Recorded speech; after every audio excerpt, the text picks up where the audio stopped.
Hello there, this is Chuck and welcome to Chuck's Diecast Car and Model Reviews. Today we are taking a look at a model of the Bentley Speed 8 as made by AutoArt in 1/18 scale. For those of you who don't know about the Bentley Speed 8, this car was a car that raced for 3 years in the early 2000s. The Speed 8 raced at Le Mans for 2 years and won its class each of those 2 years. However, it was the only car in its class. I believe the first year, one car finished in third place behind 2 Audis. The second year, one finished in fourth place behind 3 Audis. And then in the third year that this car raced, it won overall because Audi didn't race that year.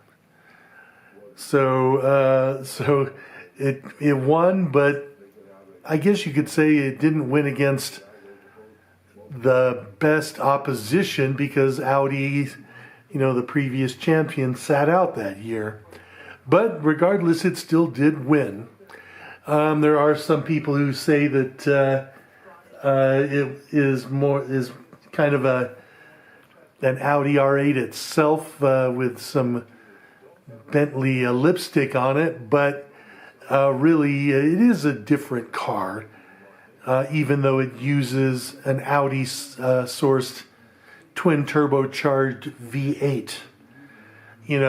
Of course, if you were unaware, Formula One teams, almost every team in the 1970s through the early 1980s all raced with Ford engines. So, for Bentley to run with an Audi engine is sort of the same thing. Okay, but this particular model here is not of the car that won the race. This is the car that finished in second place in 2003. The other one was number 7. This is number 8. And the drivers of this car, as you can see here, are actually 3 former Formula One drivers: Mark Blundell, David Brabham, and Johnny Herbert. And I believe they finished a couple of laps behind the winning Audi because it actually had some electrical problems. But yeah, this is a gorgeous car. That's why I bought this model. I just think it's a much better looking car than the Audis of the day. I do prefer the closed cockpit prototypes over the open cockpits like the Audis. And just overall its design, I think it's just a prettier car. In fact, it's probably the prettiest Le Mans car up and until the last couple of years, because those hybrid Porsches and Toyotas and such that won,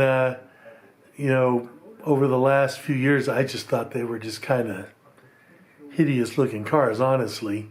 But this is a pretty car. So let's go ahead and take a look at this model here. First of all, it's not an opening model, unfortunately.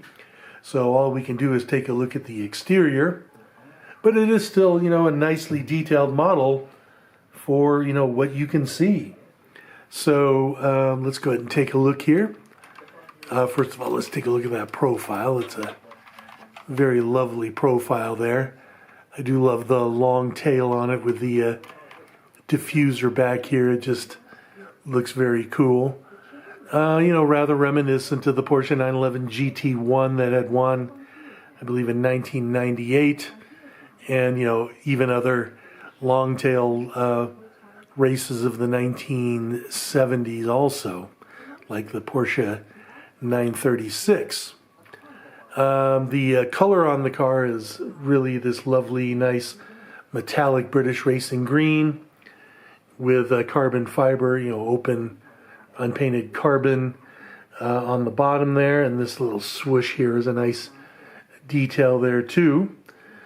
The decals are well done. You can see this Le Mans 2003 sticker on the side there, as well as the Union Jack.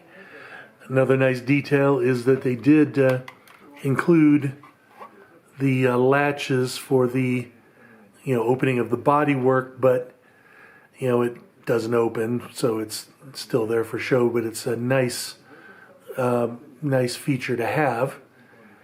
Detail on the wheels is good. Details on the center cap is nice, and the Michelin branding on the tires is well done too. And of course, you can see the Michelin branding there on the rear there too.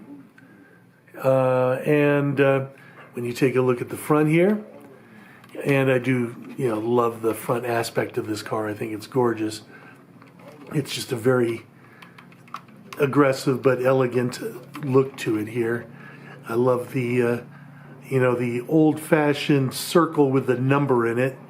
I'm sure that's very reminiscent of the Bentley racers from the 1920s, and you've got the Bentley logo with the wings on there too, so that's really nice. Detail on the headlights is good too. You can see carbon fiber texture in there, so that is well done.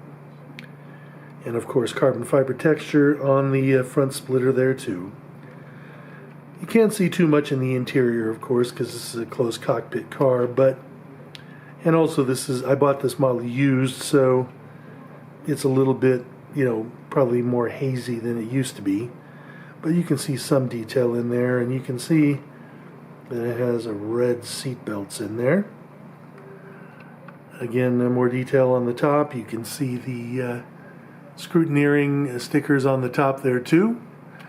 Now, when you take a look at the rear here, of course it's a race car, so it's nothing too fancy back here, but you can see the dual exhaust for the twin turbocharged 4-liter V8, and of course the tow eye and the rain light in the center. Again, you've got the diffuser back here, so all of that looks pretty good. And well, there's really nothing to see on the bottom, because back in this day, all these prototypes were required to have perfectly flat bottoms up to the rear axle. So you can see that, and you can see the carbon fiber texture. And other than that, nothing to see on the bottom. So that is my review of the AutoArt Bentley Speed 8. I hope you enjoyed it, and if so, please go ahead and like and subscribe. Have a great day.